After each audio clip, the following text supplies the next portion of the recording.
Shalom, perkenalkan kami dari kelompok mata kuliah antropologi. Pada kesempatan ini kami akan mempresentasikan hasil kerja kelompok kami. Nah, di sini kami akan mempresentasikan tentang orientasi tradisi lisan, yaitu berjenis cerita rakyat di Dayak Simpang. Terlebih dahulu perkenalkan, saya Maria Jessica. Saya Rizky Maria. Saya Caca Andika. Saya Cecilia. Saya Veronica Andrina Bebi. Baik, untuk mempersingkat waktu, mari kita langsung saja pada presentasi kami. Baik, pembahasan pertama itu adalah deskripsi tradisi, di mana tradisi ini merupakan tradisi lisan berupa cerita rakyat dengan judul Batu Nyau yang berlokasi di Kabupaten Ketapang, Kecamatan Simpang Hulu, di Desa Betung, khususnya Dayak Simpang. Nah, pada cerita rakyat Dayak Simpang itu berjudul Batu Nyaut. Langsung saja pada ceritanya. Di dalam cerita Batu Nyaut ini ada seorang Pak Ali dan anaknya, dan nama anaknya adalah Baduy.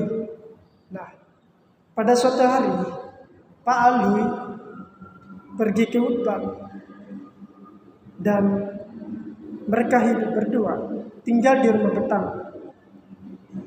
Nah, di kampung halaman mereka tinggal di rumah betang, dan pada suatu hari itu Pak Ali pergi ke hutan berburu, dan kemudian ada seorang anak Pak Ali yang namanya Baduy itu memakan jamur seperti dia mengira makanan biasa, mengira makanan daging selai, dan ternyata jamur itu adalah jamur bodong yang tidak bisa dimakan. Nah, sebelumnya dari jamur itu Pak Alwi menyarankan pada anaknya itu tidak bisa dimakan. Nah, lalu bergegaslah Pak Alwi ke hutan. Kemudian dia mendapatkan anak monyet. Lalu bergegas pulang. Anak monyet itu dikasih baju dan celana seperti manusia biasa. Nah, kemudian Pak Alwi mendengar di tetangga mereka ada sebuah acara, lalu mereka bergegas pergi dan membawa anak monyet itu. Lalu pun orang-orang di sekitar itu mempertawakan monyet yang dibawa Pak Alwi, yang seperti yang dikasih baju dan juga celana dengan rupa manusia seperti biasa atau manusia yang umumnya. Kemudian orang-orang di sekitar pun tertawa melihat monyet itu. Lalu Pak Ali pun marah. Tidak lama kemudian di dalam acara itu menjadi musibah. Musibahnya itu ada hujan batu yang turun dari langit, menimpa di dalam sebuah acara itu di rumah, tepatnya di rumah acara yang di situ. Nah, lalu terjadilah sebuah tumpukan batu di sebuah rumah itu di acara yang, dan 3 bulan kemudian ada salah satu orang berburu juga melalui tempat itu. Rumah yang berbentuk batu itu tidak lama meninggal dunia. Kemudian sebelum mereka berburu melalui rumah yang tertimbun batu, itu batunya memang persis berbentuk rumah. Dan ketika mereka menyapa, setiap orang melewati rumah batu itu, seperti ada orang yang menyaut, seperti orang ada menyaut yang suara manusia pada umumnya. Nah, di situ mereka menyaksikan bahwa batu tersebut mengira ada orang di dalamnya yang tidak kelihatan. Nah, sekianlah dari cerita singkat Pak Alwi dan anaknya dari cerita rakyat Dayak Simpang di Kabupaten Ketapang, Kecamatan Simpang Hulu, yang berjudul Batu Nyaut atau Batu Menyaut. Baik, setelah mendengarkan cerita yang berjudul Batu Menyaut yang dibawakan oleh teman saya, selanjutnya itu akan dibahas juga tentang makna simbolis dan religius. Nah, pada bagian pertama makna simbolis itu ada beberapa. Yang pertama itu jamur badong. Dalam cerita tadi kan dikatakan bahwa jamur tersebut merupakan jamur yang beracun. Nah, jamur ini bisa diibaratkan sebagai godaan duniawi yang seringkali terlihat menarik tapi nyatanya sangat berbahaya. Hal ini mau mengajarkan kepada kita agar kita selalu berhati-hati dan tidak mudah tergiur oleh hal-hal yang belum tentu baik.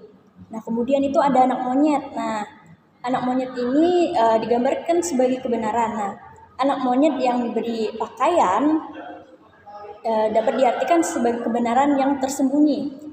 Ketika suatu kebenaran yang tersembunyi terungkap, orang-orang memberikan reaksi tertawa. Mereka tertawa terbahak-bahak hingga mereka tidak menyadari bahwa mereka sebenarnya melupakan kebenaran. Hal ini menunjukkan penolakan terhadap kebenaran. Nah, kemudian itu ada badai dan hujan. Setelah kejadian di dalam cerita tersebut ada muncul badai dan hujan. Nah, badai dan hujan ini melambangkan hukuman. Kita ketahui badai dan hujan itu kan merupakan bencana alam yang mau menggambarkan konsekuensi dari tindakan yang salah. Nah, yang terakhir itu ada batu Menyaut sendiri. Nah, batu ini menjadi simbol keajaiban atau kekuatan yang masih gaib akibat dari peristiwa-peristiwa yang luar biasa. Ada makna religius. Makna religius yang pertama adalah keadilan Tuhan. Cerita ini adanya keadilan Tuhan, tindakan buruk akan mendapatkan balasan, lalu orang baik akan mendapatkan perlindungan dari Tuhan. Lalu pentingnya kerukunan, tidak mengundang tetangga ke acara adalah sebuah pelanggaran terhadap nilai-nilai sosial. Kisah ini sangat menekankan pentingnya hidup rukun dan gotong royong. Lalu menghormati alam. Bencana alam yang terjadi bisa diartikan sebagai peringatan Tuhan kepada umat manusia untuk tidak semena-mena terhadap alam. Lalu kebenaran akan menang.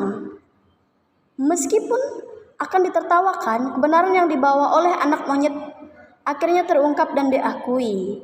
Ini menunjukkan bahwa kebenaran akan selalu menang. Nah, secara keseluruhan, cerita rakyat Baduy dan Pak Alwi mengajarkan kita tentang pentingnya. Yang pertama adalah berhati-hati terhadap godaan. Lalu mencari kebenaran dan berani mengungkapkannya. Lalu hidup rukun dan bergotong royong. Selanjutnya ada menghormati alam dan nilai-nilai sosial. Percaya akan adanya keadilan Tuhan. Nah, cerita ini mengandung unsur magis dan keajaiban yang khas dalam cerita rakyat. Baiklah, materi selanjutnya ada hubungan dengan nilai Kristiani. Nah, pertama itu adalah hubungan keadilan ilahi. Dalam cerita, bencana yang menimpa orang-orang yang tidak mengundang dan menertawakan kebenaran dapat diartikan sebagai bentuk keadilan ilahi.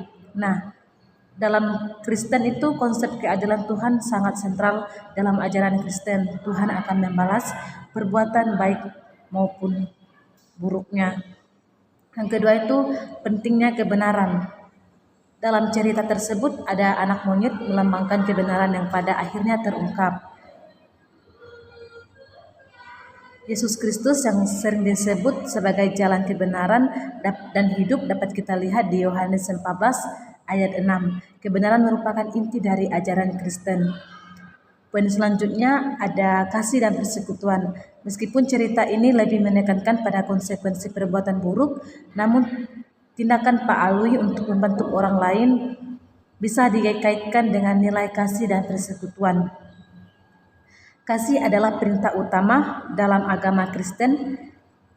Yesus mengajarkan kita untuk mengasihi sesama seperti kita mengasihi diri kita sendiri. Poin selanjutnya itu ada penghormatan terhadap alam. Bencana alam yang terjadi sebagai akibat dari tindakan manusia dapat diartikan sebagai pengingat akan kekuatan alam dan pentingnya dalam menjaga keseimbangan alam. Alkitab mengajarkan bahwa manusia adalah pelestarian alam ciptaan Tuhan dan harus menjaga alam dengan baik. Poin selanjutnya adalah keajaiban dan mukjizat. Batu yang bisa menjawab panggilan itu merupakan unsur ajaib yang bisa dikaitkan dengan konsep mukjizat dalam agama. Nah, mukjizat adalah tanda kuasa Tuhan dan seringkali digunakan untuk menunjukkan kebenaran ajarannya. Baiklah, untuk poin yang terakhir yaitu kesimpulan. 1. Mengidentifikasi titik persinggungan. Poin pertama, keadilan. Sama seperti dalam cerita, ajaran Kristen juga menekankan keadilan Tuhan. Kita dapat menghubungkan bencana yang tidak mengundang dengan konsep dosa dan akibatnya. Poin yang kedua, kebenaran. Konsep kebenaran yang tersembunyi di dalam cerita ini dapat dikaitkan dengan kebenaran Injil tentang keselamatan melalui Yesus Kristus. Poin yang ketiga, kasih. Tindakan Pak Alui untuk membantu orang lain meskipun menggunakan cara yang unik dapat dihubungkan dengan perintah Yesus untuk mengasihi sesama. 2. Adaptasi cerita. Poin pertama, tokoh utama. Ubahlah tokoh Baduy menjadi seseorang yang sedang mencari makna dari hidup. Pak Alui bisa menjadi representasi dari seorang penginjil untuk membawa kabar baik. Poin kedua, alur cerita. Tambahkan unsur-unsur Injil ke dalam cerita. Misalnya, jamur beracun bisa melambangkan dosa, sementara anak monyet bisa menjadi simbol Roh Kudus yang menuntun ke dalam kebenaran. Poin ketiga, pesan utama. Pastikan pesan utama cerita tetap fokus pada keselamatan melalui Yesus Kristus. 3. Metode penyampaian. Poin pertama, cerita lisan. Menceritakan ulah cerita dengan gaya yang menarik dan mudah dipahami. Gunakan bahasa yang sederhana dan contoh-contoh yang sangat relevan dengan kehidupan sehari-hari. Poin kedua, drama. Membuat drama pendek berdasarkan cerita ini. Hal ini akan membuat pesan lebih menarik dan mudah untuk diingat. Poin ketiga, media visual. Menggunakan gambar atau video untuk memperkaya penyampaian cerita. 4. Diskusi dan penerapan. Poin pertama, ajukan pertanyaan. Setelah menceritakan, ajukan pertanyaan-pertanyaan yang mengundang pendengar untuk merenungkan sebuah pesan yang terkandung dalam cerita. Poin kedua, hubungkan dengan kehidupan. Membantu pendengar untuk menghubungkan cerita dengan pengalaman hidup mereka sendiri. Poin ketiga, ajak untuk bertindak. Mendorong pendengar untuk mengambil sebuah keputusan untuk menerima Yesus Kristus sebagai juru selamat. Sekian untuk poin pada kesimpulan. Baik, sekian presentasi dari kelompok kami. Akhir kata kami ucapkan terima kasih.